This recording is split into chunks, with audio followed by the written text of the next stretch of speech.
Balke Brown is a company that was founded in St. Louis, Missouri by Gary Balke in 1979. Steve Brown joined him as a partner. They started off with industrial and commercial management and have ventured in throughout the last 10 years into residential multifamily development. I'm Deanna Haas. I'm the Vice President of Residential Management for Balke Brown Transwestern.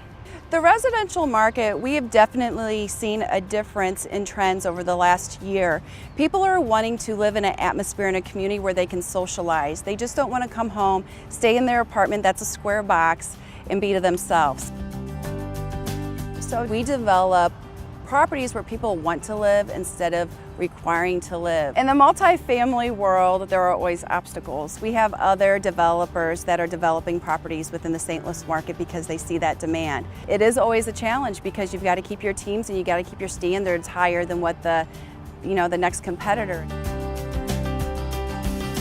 I do feel the success of Balke Brown is because of how they manage their properties and also how they communicate with their employees. Being the Vice President of Residential Management, I know all of my owners, I know all of my investors, I know that some of my investors are grandparents and they're doing this for their grandchildren. I do think it's because of a flat business model. There is a lot of inter-community communication because there's no multiple layers of chains to go through.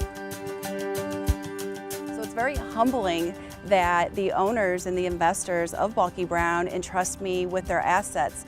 It's amazing when you actually sit down and look at it, how much value these properties have. But it's very humbling to be on the ground when we start looking at markets and we start looking at unit mix, and I am asked, Deanna, what do you think will work? And your opinion's actually taken in consideration of a $45 million property. It just doesn't happen anywhere. But I am from here, St. Louis is home, and it's neat to start a project from dirt, from blueprints, and then it being built, and then you actually see it work and be a reward for your investors.